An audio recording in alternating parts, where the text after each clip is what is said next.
kita berdoa anak-anak. Tuhan Yesus, kami mengucap syukur dan terima kasih karena pada pagi hari ini Tuhan sudah mengizinkan kami untuk kembali beribadah online. Walaupun kami beribadah online, Tuhan, biarlah ibadah ini boleh menyenangkan hati Tuhan dan menjadi berkat bagi kami semua. Kami serahkan ibadah ini dari awal hingga akhirnya ke dalam tangan Tuhan. Dalam nama Tuhan Yesus Kristus kami berdoa. Amin. Amin. Oke anak-anak, hari ini kita akan belajar mungkin ini lagu baru yaitu DOSA. Ayo anak-anak semua bangkit berdiri, ikuti gerakan kita ya. DOSA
Shalom dan selamat pagi anak-anak. Senang sekali kita bisa berjumpa hari ini dalam ibadah, sekalipun melalui online.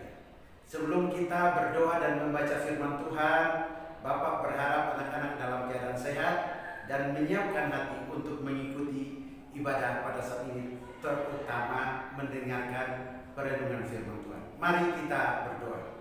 Bapa kami yang di surga, di dalam nama Yesus Kristus Tuhan Yesus Selamat, kami bersyukur karena anugerah pemeliharaan perlindungan-Mu baik bagi para guru maupun siswa di rumah masing-masing. Kami semua dalam keadaan sehat dan selamat, dan tibalah saatnya Tuhan kami juga akan sama-sama belajar kebenaran firman-Mu. Urapi hamba-Mu, urapi anak-anak yang mendengar kebenaran firman-Mu, sehingga firman-Mu dapat dipahami, dapat berakar, bertumbuh dan berbuah dalam kehidupan kami. Dan kami dapat jadikan firman-Mu pelita bagi kaki kami dan terang bagi jalan kami. Di dalam nama Tuhan Yesus Kristus kami berdoa. Amin. Anak-anak, hari ini kita akan belajar dari salah satu tokoh Alkitab, yaitu Nuh, yang dimana dia memiliki hidup yang taat atas perintah Tuhan. Namun Bapak akan bacakan beberapa ayat saja karena bacaannya harusnya dari Kejadian pasal yang ke-7 ayat yang ke-1 sampai ayat yang ke-24 Tapi Bapak coba peringkas beberapa ayat saja, termasuk juga di 2 Petrus, surat 2 Petrus 2 ayat yang ke-5. Dan jikalau Allah tidak menyayangkan dunia purba, tetapi hanya menyelamatkan Nuh, pemberita kebenaran itu, dengan 7 orang lainnya, ketika ia mendatangkan air bah atas dunia orang-orang fasik. Perhatikan, ketika Tuhan mendatangkan air bah atas dunia orang-orang fasik. Nah, anak-anak, Bapak persingkat ada beberapa hal di sini. Perhatikan baik-baik. Di dalam Kejadian pasal yang ke-6 ayat yang ke-8 dikatakan situ, tetapi Nuh mendapat kasih karunia Tuhan. Lalu kita pertama, kalau kita bicara tentang Nuh, dikatakan di situ Nuh mendapat kasih karunia Tuhan. Kemudian tadi di 1 Petrus 2 Petrus 2 ayat yang ke-5, Nuh itu seorang pemberita kebenaran. Lalu kemudian kembali lagi di Kejadian 6 ayat 9, inilah riwayat Nuh. Nuh adalah orang yang benar, kemudian tidak bercela di antara orang-orang sesamanya, dan Nuh itu hidup bergaul karib dengan Allah. Jadi mendapat kasih karunia, pemberita kebenaran, orang benar, hidup bergaul karib dengan Allah. Nah, menarik anak-anak adalah kalau kita belajar tentang kisah Nuh ini, dikatakan di sini dalam Kejadian pasal yang ke-7, Allah menghukum manusia dengan air bah. Tapi di dalam tadi 2 Petrus tadi berkata bahwa orang-orang fasik, orang yang tidak hidup takut akan Tuhan, tidak hidup sesuai dengan apa yang Tuhan perintahkan atau tetapkan, tidak taat, bahkan hidup melakukan kejahatan. Sementara Nuh itu orang yang dikatakan orang yang benar, yang tidak bercela, bahkan bergaul karib dengan Allah.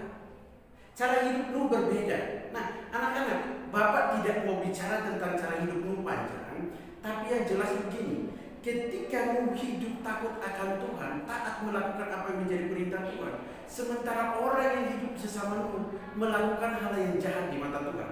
Dan kita lihat baik-baik di dalam Kejadian pasal ke-7 ayat 1 sampai ayat yang ke-24, kemudian Allah memberikan satu hukuman. Namun sebelum Allah memberikan hukuman, Allah memerintahkan kepada Nuh untuk membuat bahtera.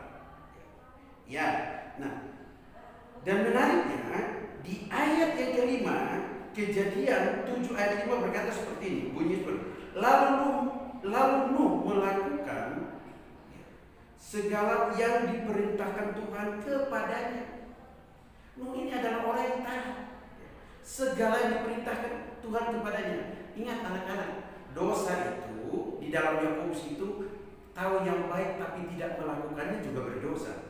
Itu kata Yakobus. Jadi kalau kita mengasihi, disuruh mengasihi, kita tidak mengasihi teman, malah kita ngejek, mungkin juga kita cubit atau berlaku kasar, berkata kasar, misalkan itu juga dosa. Atau mungkin juga di dalam 1 Yohanes 3:4, dosa adalah pelanggaran terhadap hukum Allah, ketetapan atau perintah Tuhan. Nah, bayangkan Allah menciptakan manusia untuk hidup, tujuannya memuliakan Tuhan, tapi manusia melakukan hal yang jahat. Artinya Allah tidak kompromi dengan dosa. Ketika manusia tidak hidup kudus, ketika manusia melakukan hal yang jahat umat Tuhan, dikatakan di situ Allah memberikan hukuman. Bahkan kalau kita lihat baik-baik, Allah memberikan hukumannya itu berupa air bah. Sehingga air bah sebelum diberikan atau diturunkan, Allah memberitahu untuk membuat bahtera yang dulu ukurannya sudah ada di dalam Alkitab tertulis secara baik. Nah, kemudian setelah bahtera itu dibuat oleh Nuh, ya, beserta dengan keluarganya, Allah mendatangkan hujan yang begitu lebat, bukan 1-2 hari, ya. Tapi dikatakan di situ di ayat 17, 40 hari lamanya air bah itu meliputi bumi. Ya. Air itu naik dan mengangkat bahtera itu sehingga melambung tinggi dari bumi. Padahal membuat bahteranya di atas bumi. Tapi karena orang yang taat, orang yang tahu menempatkan diri, melakukan apa yang menjadi perintah Tuhan dan hidup berkenan dengan firman Tuhan, tidak mau hidup dalam dosa, maka dikatakan di situ Allah menyelamatkan dia dan keluarganya. Nah, anak-anak, sekarang Bapak simpelnya begini. Tuhan itu sudah menunjukkan kasih karunia-Nya kepada kita, anugerahnya kepada kita, memberikan Yesus Kristus untuk menyelamatkan kita orang yang berdosa. Kasih karunia Tuhan itu bukan kita sia-siakan, tapi kita harusnya hidup benar di hadapan Tuhan. Hidup melakukan apa yang Tuhan kehendaki, bukan melakukan dosa. Berkata kasar, ngejek teman, ya, mungkin juga tulis kata-kata kasar, atau ada kalanya berperilaku kasar dengan kakak atau dengan adik kita. Apapun perbuatannya baik yang harusnya kita lakukan, namun perbuatan jahat yang kita peragakan itu dosa, dan Allah tidak pernah kompromi dengan dosa. Kita hari ini belajar dari kisah orang-orang yang hidup di zaman Nuh. Ketika mereka melakukan apa yang jahat di mata Tuhan, Allah memberikan penghukuman bagi mereka. Artinya begini, Roma 6 ayat 23 berkata, upah dosa ialah maut. Allah tidak pernah kompromi dengan dosa. Jadi mari kita tidak menyanyiakan kasih karunia Tuhan, tapi kita hidup melaksanakan apa yang menjadi perintah Tuhan melalui kebenaran firman-Nya. Ayo Bapak yakin anak-anak bisa mulai rubah perkataan yang kasar, mulai rubah tingkah laku yang tidak baik, dan coba taat melakukan firman Tuhan. Nuh itu hebat. Dicatat di Alkitab tadi di dalam Kejadian pasal 6 ayat 8, Nuh mendapat kasih karunia dari Tuhan. Nuh itu adalah orang yang hidup benar di hadapan Tuhan, hidup tidak bercela, bahkan bergaul karib dengan Tuhan. Di dalam 2 Petrus 2 ayat 5 berkata, pemberita kebenaran. Jadi mari kita melakukan hal yang benar di hadapan Tuhan, tidak melakukan dosa, dosa. Karena upah dosa ialah maut. Ketika anak-anak melakukan kesalahan atau dosa, ambil waktu berdoa minta ampun kepada Tuhan. Dia Allah yang Maha Pengasih dan Penyayang. Dia akan memberikan pengampunan kepada kita dan menolong kita untuk tidak lagi hidup dalam dosa melalui Roh Kudus yang menuntun kita ke seluruh kebenaran. Ayo, jadi Bapak percaya firman Tuhan singkat ini kiranya dapat memberikan dorongan motivasi bahwa ayo kita bisa hidup benar. Kalau Nuh bisa, Nuh tidak melakukan dosa, artinya juga kita bisa hidup benar dan tidak melakukan dosa. Seperti orang fasik yang tidak mengenal Allah dan hidup dalam dosa. Ayo putuskan itu dan ambil tindakan melalui sikap hidup sehari-hari. Sekian firman Tuhan, mari kita berdoa. Tuhan, kami bersyukur atas kebenaran firman-Mu. Biarlah firman ini menjadi pelita bagi kaki kami dan terang bagi jalan kami. Ampuni segala dosa dan kesalahan kami, baik dosa pikiran, baik dosa perkataan, bahkan dosa perbuatan yang kami lakukan. Kami tahu yang baik, tapi kami tidak melakukannya, kami berdosa. Ajarlah kami supaya dapat menunjukkan sikap hidup yang dimana seperti Nuh peragakan. bagaimana ia memperoleh kasih karunia dari Tuhan dan tidak menyia-nyiakan kasih karunia itu. Tapi ia hidup benar di hadapan-Mu. Ia hidup tidak bercela, bahkan bergaul karib dengan Engkau dan terus memberitakan firman-Mu, menjadi pemberita kebenaran. Tuhan, tolong kami para guru maupun anak-anak supaya melakukan hal-hal yang sudah diteladankan oleh-Mu kepada kami. Dan kami tidak lagi hidup dalam dosa, tapi hidup dalam kebenaran dan kebenaran. Di dalam nama Tuhan Yesus Kristus kami berdoa. Dan Tuhan juga berdoa untuk anak-anak beserta orang tua di rumah. Engkau yang memberkati mereka, Engkau yang melindungi mereka, Engkau yang menyertai mereka, dan juga menyertai dan memberkati para guru. Dalam nama Tuhan Yesus Kristus kami berdoa. Amin.